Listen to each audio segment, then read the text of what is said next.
Glória a Deus. Amém.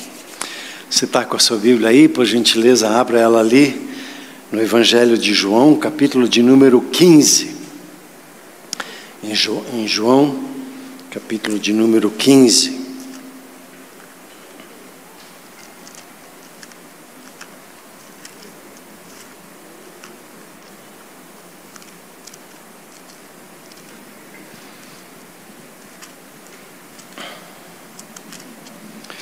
Muito bem, vamos ler ali os 17 versículos. Diz assim, o Senhor Jesus falando, né? Eu sou a videira verdadeira, e meu Pai é o agricultor. Todo ramo que, estando em mim, não der fruto, Ele o corta. E todo que dá fruto, limpa, para que produza mais fruto ainda. Vós já estáis limpos, pela palavra que vos tenho falado. Permanecei em mim, e eu permanecerei em vós. Como não pode o ramo produzir fruto de si mesmo, se não permanecer na videira, assim nem vós o podeis dar, se não permanecerdes em mim. Eu sou a videira, vós os ramos. Quem permanece em mim e eu nele, esse dá muito fruto, porque sem mim nada podeis fazer. Se alguém não permanecer em mim, será lançado fora à semelhança do ramo e secará. E apanham, lançam no fogo e o queimam. Se permanecerdes em mim e as minhas palavras permanecerem em vós, pedireis o que quiserdes e vos será feito. Nisto é glorificado meu Pai, em que deis muito fruto, e assim vos tornareis meus discípulos. Como o Pai me ama, também eu vos amei. Permanecei no meu amor. Se guardardes os meus mandamentos, permanecereis no meu amor. Assim como também eu tenho guardado os mandamentos de meu Pai, e no seu amor permaneço. Tenho-vos dito estas coisas para que o meu gozo, a minha profunda alegria esteja em vós, e o vosso gozo seja completo. O meu mandamento é este, que vos ameis uns aos outros, assim como eu vos amei. Ninguém tem maior amor do que este, de dar alguém a própria vida em favor dos seus amigos. Vós sois meus amigos, se fazeis o que eu vos mando. Já não vos chamo servos, porque o servo não sabe o que faz o seu senhor. Mas tenho-vos chamado de amigos, porque tudo quanto ouvi de meu Pai vos tenho dado a conhecer. Não fostes vós que me escolhestes a mim, pelo contrário, eu vos escolhi a vós outros e vos designei para que vades e deis frutos, e o vosso fruto permaneça, a fim de que tudo quanto pedirdes ao Pai em meu nome, eu vô-lo conceda. Isto vos mando, que vos ameis uns aos outros. E ainda queria mencionar dois textos, trazer ele à memória.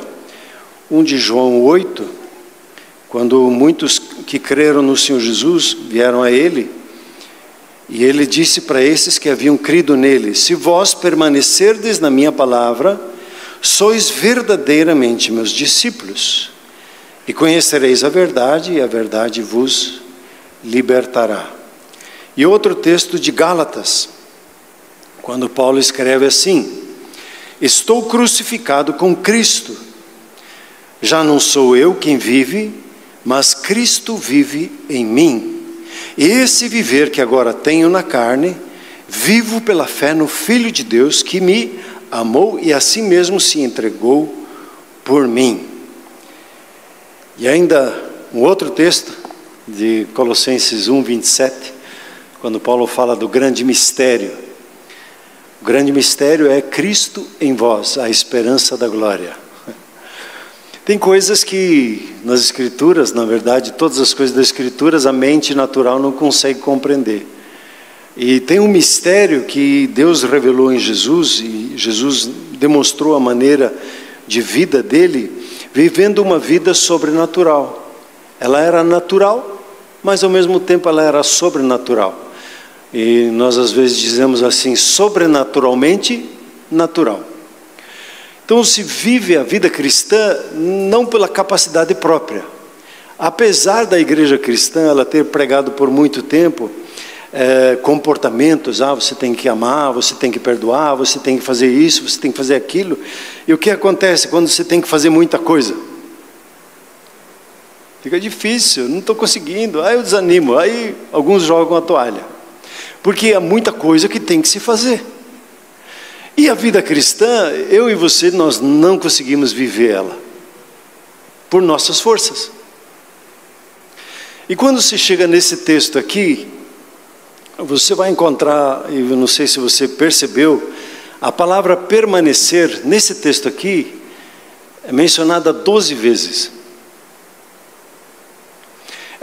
Você encontra essa palavra permanecer no Novo Testamento 104 vezes. Somente João escreveu uns 60 vezes usando esse termo permanecer. Quando ele fala do permanecer, ele está falando algo que é um mistério, que é tão simples e ao mesmo tempo é difícil de explicar. O que é permanecer? E quando nós entendemos isso, não pela mente natural, mas recebemos isso com uma revelação no nosso coração, nós vamos começar a perceber os mistérios que Deus tem reservado para nós. Deus quer manifestar a vida dele na sua vida e por intermédio da sua vida. Jesus diz, o meu jugo, ele é leve, ele é suave. Tudo que for mais pesado do que leve e suave, alguma coisa eu não entendi na caminhada. Se a vida cristã dá uma pesada, alguma coisa eu não entendi. A sua vida é para ser leve, para ser suave. A sua vida é para ser movida pelo fruto do Espírito, que é amor, paz, alegria. A sua vida é para ser movida com a vida do próprio Deus se manifestando na sua vida. E como é que eu vou fazer isso pelas forças próprias? Se eu faço isso pelas forças próprias, eu entro na linha da religiosidade de comportamento. Eu tenho que fazer isso, tenho que fazer aquilo, tenho que fazer aquilo outro. Eu não consigo, é muito difícil. Larga a mão disso. E muitos têm se afastado porque não conheceram esse mistério. E até pela nossa própria falta na pregação da palavra de Deus.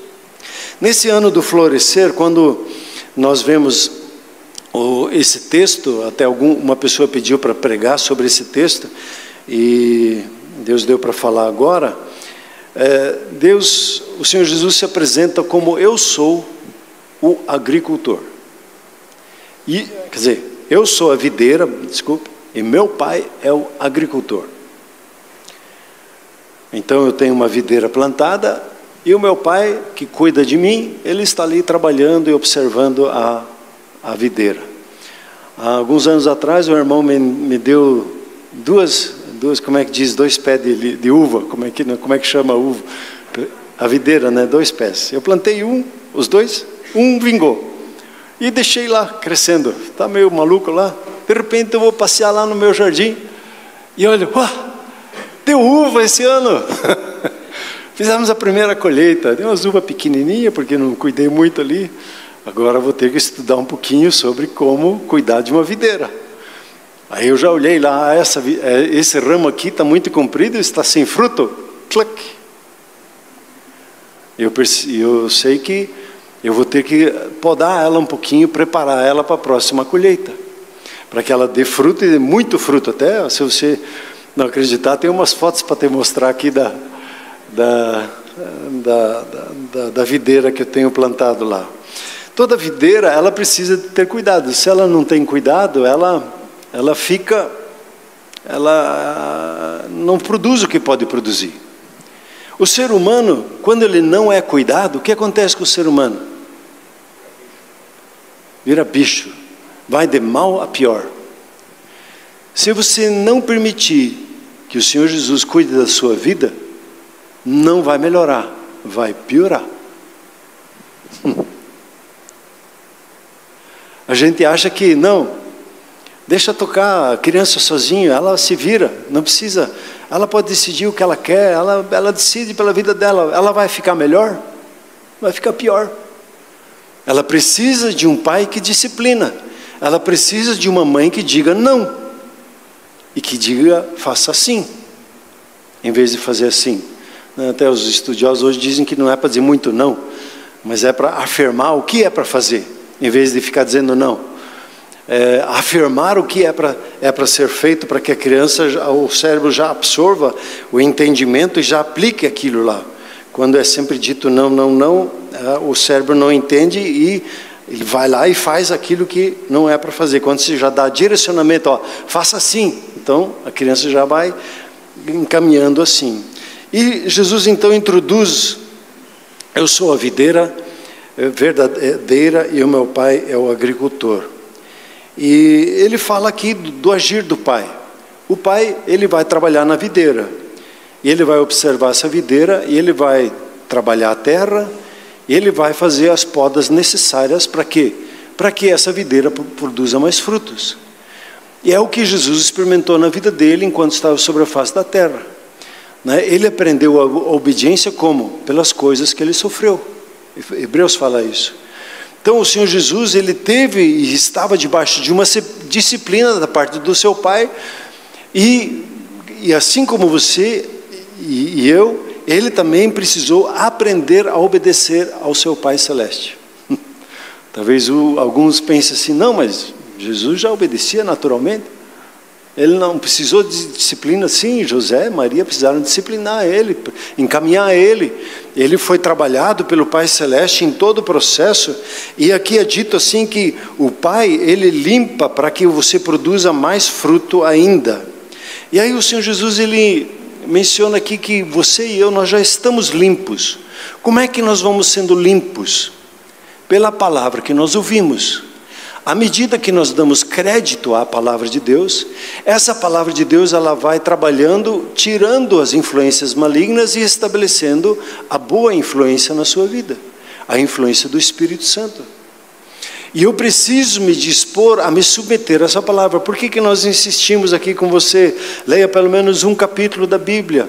Pegue pelo menos um versículo desse capítulo e medite em cima dele. Para quê? Porque essa palavra, ela vai trazendo um processo de purificação, de limpeza, ou um processo de santificação, de nos separar em nosso pensar e sentir, para que Cristo se manifeste na nossa vida, para que o grande mistério se estabeleça em nós. E aí o Senhor Jesus, no versículo 4, ele fala algo interessante: permanecei em mim e eu permanecerei em vós. O primeiro ponto aqui é que o caminhar com o Senhor Jesus, ele é voluntário. O permanecer em Jesus, ele é voluntário. Ninguém é obrigado no reino de Deus a fazer nada. Mas no reino de Deus, quando você se decide a participar nesse reino, você entra nele de todo o coração, com toda a sua força, com todo o seu entendimento. No reino de Deus, ninguém precisa dizer para você, você tem que amar. Porque é natural que no ambiente do reino de Deus, você ame as pessoas. No reino de Deus, não é obrigado a perdoar. E não façam corte nesses textos aqui que eu estou falando, né? Você não é obrigado a perdoar como uma obrigação de lei, mas você entendeu o quanto você é perdoado, você entendeu o quanto você é amado, e você, como Paulo diz, eu fico constrangido em amar as pessoas, constrangido em perdoar as pessoas. Não há como nós não perdoarmos por tanto perdão que nós recebemos. Há como que um mover, um constrangimento dentro de nós, da presença de Cristo Jesus dentro de nós, para perdoar pessoas, para amar pessoas. Amém ou não? Entenderam bem essa dinâmica? Então, quando se fala em permanecer, aqui Jesus diz, permaneça em mim, e eu permanecerei em vós. Agora, o que é permanecer? Sabia que permanecer é diferente que comunhão? Na comunhão, você interage, você conversa, você se comunica, você fala, você ouve, você interage um com o outro. Deixa eu pegar o Renato e a Patrícia como exemplo. Vocês têm comunhão à mesa, não é verdade? Senta à mesa, conversam.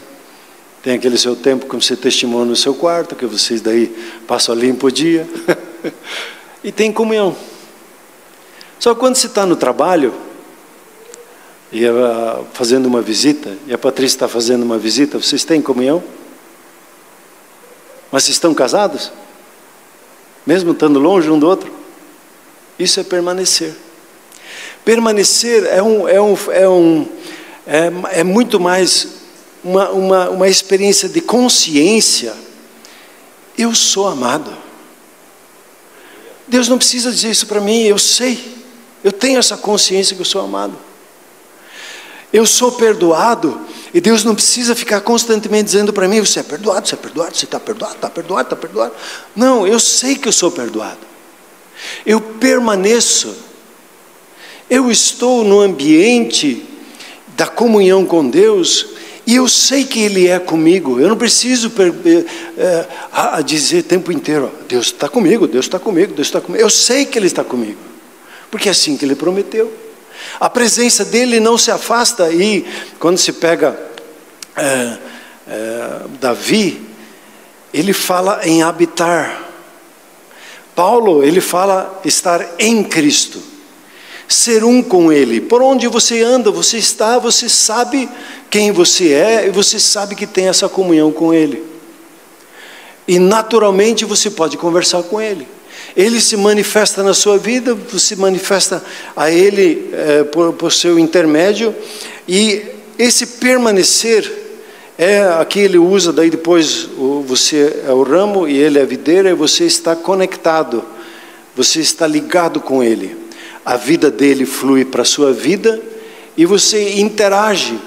E o fruto que vem na sua vida, ele é natural. O ramo não fica se esforçando, eu tenho que dar fruto, tenho que dar fruto, tenho que dar fruto. Não, ele recebe a seiva e naturalmente ele dá o fruto. Assim, é o fruto do Espírito Santo quando se fala em amar pessoas, em ter alegria, em ter paz no coração, em ser bondoso com as pessoas. Esse fruto, essa experiência de vida que você tem, ocorre naturalmente, como uma expressão natural da presença de Deus na sua vida. E não por um esforço próprio. E aqui é uma luta que nós temos sempre com o esforço próprio. Mas eu não tenho que fazer assim, você permanece nele. E aí naturalmente você vai ser levado a amar pessoas. Naturalmente você vai ser levado a perdoar pessoas. De repente você chega na presença de uma pessoa, não gostei muito. Mas Cristo está em você e diz, ame a pessoa. E aí não é mais você vivendo como Paulo diz, é Cristo vivendo por seu intermédio. E aqui está, como usar o jargão, o pulo do gato. Aqui está o segredo. Quando Cristo vive a vida dele por seu intermédio. Quando você experimenta nessa comunhão que você tem com Ele, esse produzir desse fruto naturalmente. Ele afirma e firma isso de novo. Eu sou a videira, vós sois o ramo. E esse dá muito fruto. Porque sem mim, nada podeis fazer. E nada é muita coisa, né? Sobra muito pouco para nada. E é impressionante quando ele diz, você não tem a capacidade por si próprio de perdoar pessoas. Você não tem a capacidade por si próprio de agradar a Deus. Eu não tenho a capacidade por mim mesmo de liderar uma igreja. E nós normalmente ficamos olhando para nós, eu não sou capaz, eu não tenho entendimento, a gente fica olhando para nós e avaliando. E Deus, Ele quando olha para você, Ele olha para a presença do Espírito Santo na sua vida. E quando Ele diz permaneça, Ele está ativando, assim por dizer, o mover do Espírito Santo na sua vida para que você permaneça nele. E você, como é que diz? Você concorde com ele. Você acena positivamente para ele. Diz, beleza. Senhor, como é que o Senhor quer agir? Como é que o Senhor quer amar as pessoas? Como é que o Senhor quer falar? Por isso é tão importante ouvir a voz de Deus. Quando você percebe o agir, o mover de Deus na sua vida, você vai perceber que esse agir vai produzir naturalmente. E ele chega no versículo 7, quando nós olhamos para o nosso tema do ano, o ano do florescer. Esse mês de fevereiro, ele é um mês que nós separamos, se você olhar lá no calendário, é o mês da oração. E eu quero agradecer aos irmãos e às irmãs que estiveram aqui lendo a palavra de Deus, consagrando o ano pela leitura, né? Teve alguns aí que foram campeões, ficaram na madrugada, né? Ficaram 1 hora aqui, teve um aqui que ficou 1 hora sozinho lendo a palavra de Deus, 1 hora da madrugada aqui, gastando sua saliva, orando, lendo a palavra de Deus, para estar caminhando junto nessa corrente. Essa semana nós tivemos aí o grato privilégio de ver os grupos familiares vindo à casa, para primeiro ato de comunhão com a igreja, estarmos orando, preparando o ano, né?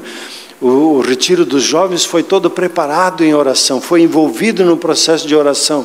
E no que nos resta nesse mês, queremos nos mover na oração. E aí ele diz no 7 assim: se vocês permanecem em mim, veja que é condicional, se você permanece em mim e permanece na minha palavra, a minha palavra permanecendo em você, ele fala algo aqui que é de deixar o caboclo sem palavras. Pedireis o que quiserdes e vos será feito.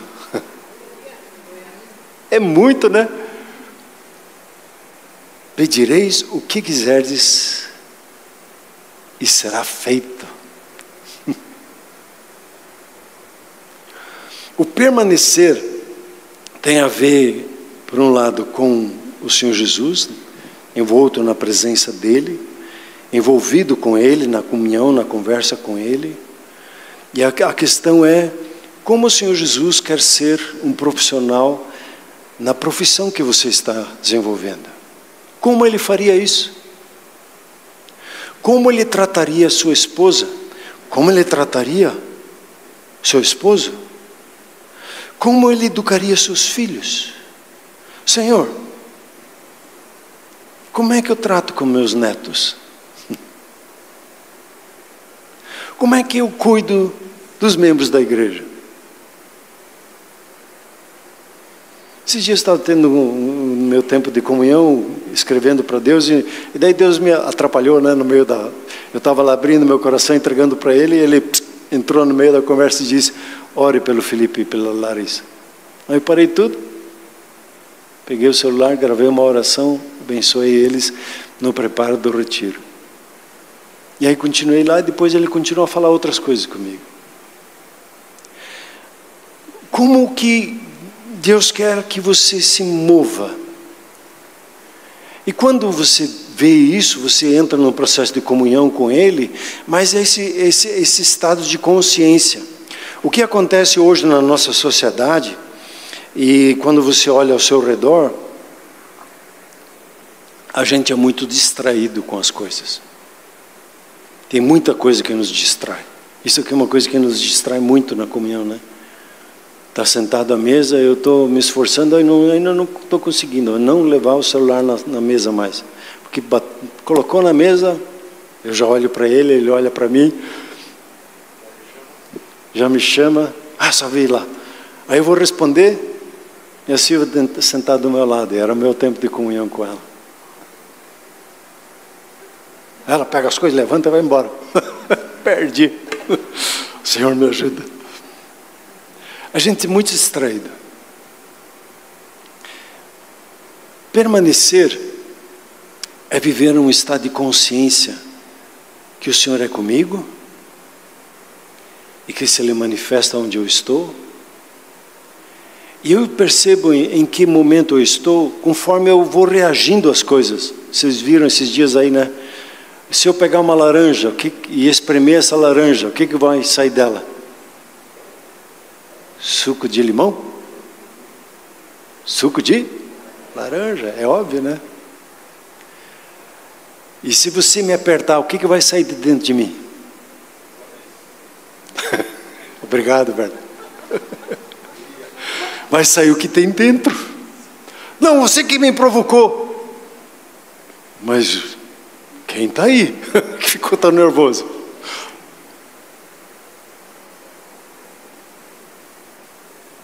Quando eu sou exprimido, eu quero que Jesus se manifeste. Amém? Mas esse permanecer só vem quando eu estou junto com Ele. E ele diz aqui, permanecer em mim e permanecer nas minhas palavras. Aqui ele muda inclusive o termo, quando ele usa assim o termo rema, a palavra que procedeu da minha boca para a sua vida. Aquela palavra pessoal e íntima que ele deu para você. E aí, quando você está amalgamado com Ele e amalgamado com a palavra dEle, é natural que você vai pedir o que está no coração do seu Pai, para manifestar sobre a face da terra. É um estilo de vida totalmente diferente daquele que você acha que você tem que fazer isso, que você tem que fazer aquele outro, que você precisa se esforçar para agradar a Deus, para que de alguma forma Ele atenda a sua oração. A mente religiosa é assim: Deus não está fazendo o que eu estou pedindo para Ele fazer, então eu vou falar com o pastor Werner, ele é mais íntimo, né? Ele vai profetizar, e daí ele vai conseguir cativar aqui o que Deus está pensando e falando, para que Deus faça o que eu quero. Essa é a mente religiosa, onde eu sou o mestre, eu tenho um médium que vai falar com Deus para que Deus faça o que eu quero. E no cristianismo, você já aprendeu no seu discipulado que Jesus é o mestre. E quando eu entro numa situação, minha primeira pergunta sempre é para Ele: Senhor, e agora? Como é que o Senhor pensa? Como é que o Senhor sente? O que o Senhor vê sobre isso? E Ele te dá a palavra dEle, a palavra que vem da boca dEle, e Ele dá a provisão que você precisa, a capacitação de perdoar alguém que lhe machucou. Ele dá a palavra e Ele te dá a capacitação para que você a execute, e você viva isso. É uma maneira diferente de viver e se consolidar na caminhada com Deus. E eu quero te convidar, você nesse ano, florescer nesse entendimento. Eu vou permanecer nele e ele permanece em mim. Eu vou viver nesse estado de consciência. Eu não sei se é uma questão até de exercício isso. Eu não consigo fazer isso de uma virada para um outro, de um momento para o outro. Esses dias, hoje de manhã, sentei na minha escrivaninha e meu ânimo estava perto de zero.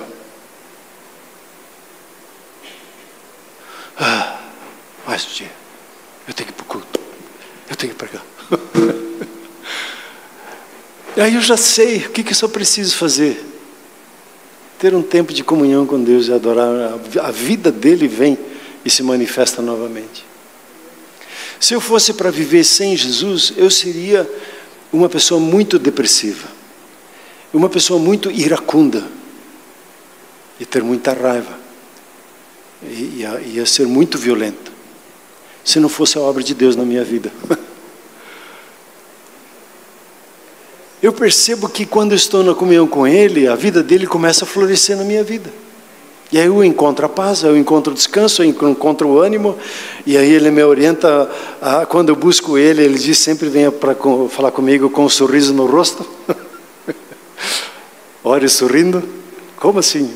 Aí descobri depois que é um remédio que você tem, natural, que Deus colocou na sua vida. Quando você abre um sorriso, o seu cérebro, se engana o seu cérebro, e ele dispara as dopaminas, sei lá, as serotoninas para a sua vida. Lá, ele está feliz, então dá. E o sorriso faz isso.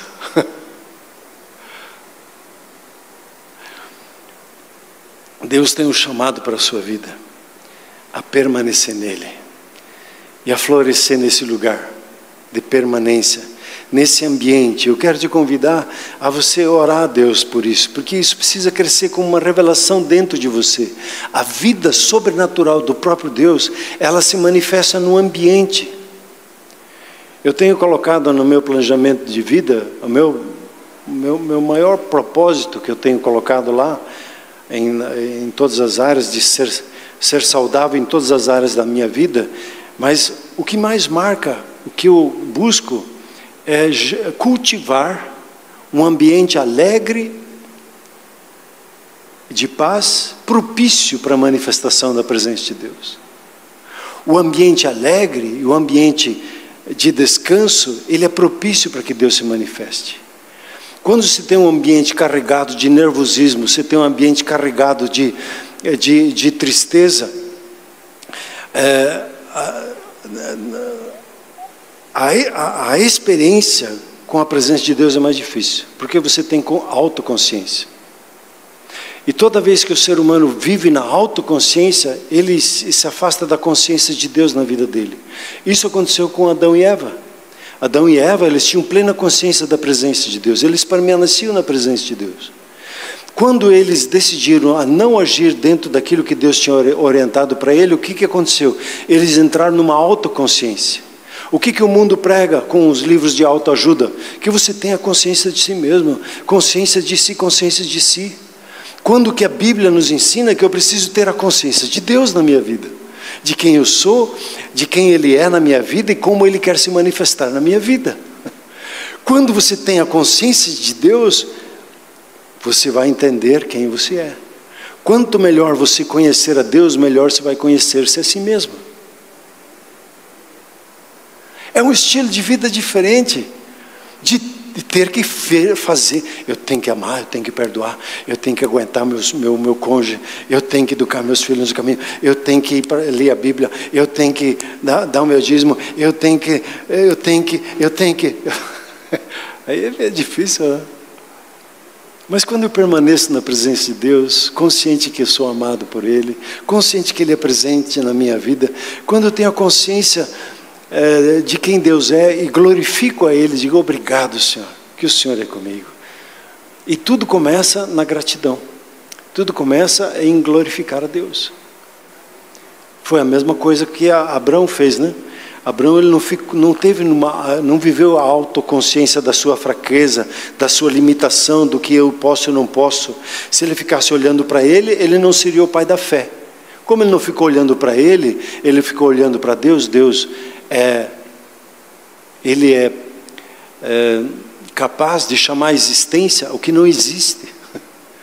Ele glorificou a Deus, que Deus era fiel para cumprir com as suas promessas. Ele não ficou preocupado como Deus vai fazer.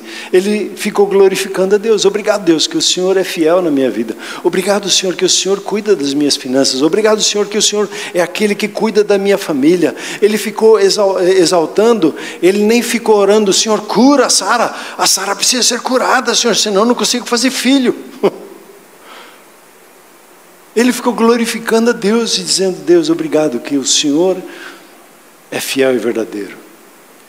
E o que é necessário, no caso era necessária a cura de Sara e também a cura de Abraão, para que ele tivesse filhos. E quando veio a palavra da parte de Deus, ele gerou. O que eu faço entre um ponto e o outro? Eu fico agradecendo a Deus. Eu fico reconhecendo a presença dEle na minha vida. E quando eu fico irritado com uma coisa, eu simplesmente paro e penso, Senhor, como é que o Senhor vê essa situação? Senhor, estou irritado hoje. Estou a fim de descascar. Coitado quem apareceu na minha frente hoje. Senhor, acho que não é desse jeito que o Senhor trata as pessoas, né? Davi vivia assim. Davi era um homem conforme o coração de Deus, não porque fazia tudo certinho, mas que sempre quando ele orava, ele ia para a presença de Deus e dizia, Deus, melequei de novo, me perdoe. Aí ia lá, se você olhar para a família dele era um desastre. E Deus chama ele homem conforme o meu coração, por quê? Porque Davi sabia que não era na força dele, era Deus agindo na vida dele. Era a graça de Deus. Ele não ficava se preocupando em fazer tudo certinho. Ele se ficava preocupando no dia que ele percebeu que ele errou, em buscar Deus. Dizer, Deus, eu errei, falhei aqui. Isso marcou a Davi como um homem conforme o coração de Deus, um homem que buscava a Deus no meio da sua fraqueza, da sua dificuldade, e vivia essa presença, tanto que quando ele pega no Salmo 15, ele diz, quem vai habitar na presença de Deus? Quem vai usufruir?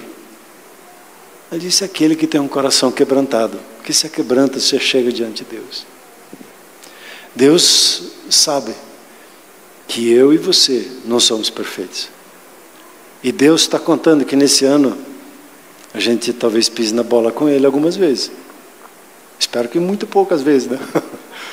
Mas o que fazer se a gente pisar na bola? De Deus. Fiz o que não devia ter feito. Me irritei com o que não devia me irritar. Falei o que não devia ter falado. Senhor, me perdoa. Como é que eu conserto isso? Faça assim, assim, assim. A vida dele se manifestando por intermédio da sua própria vida.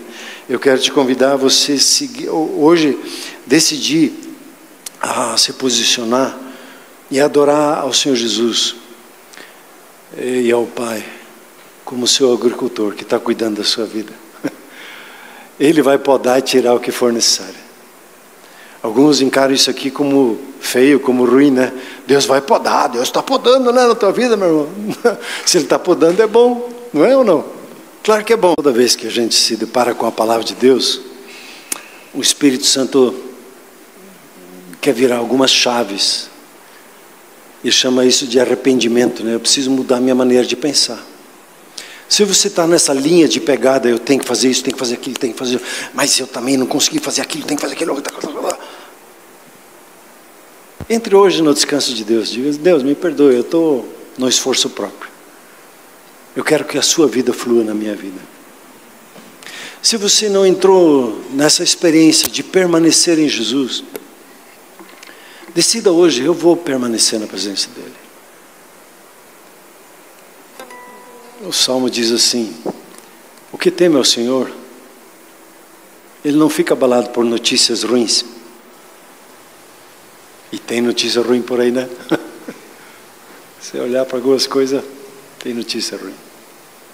Mas quando você está em Jesus, essa notícia ruim não determina mais a tua vida. Você entrega ela para Deus, você está em paz. Você não precisa mais ficar ansioso. Eu quero te convidar hoje a você mergulhar e pedir, Deus, me revela isso. Me revela, me traz isso como algo que, uma experiência do, agora entendi. É assim? É assim. E nós queremos orar com você, para que você tenha essa experiência, para que você perceba o perdão, o favor de Deus na sua vida, e se você perceber, puxa, eu tenho falhado com Deus na minha caminhada, hoje é a oportunidade de você se reconciliar, fazer que nem Davi, Deus, me perdoe, eu errei, eu amo o Senhor. Amém? Vamos orar? Os pastores vêm aqui à frente.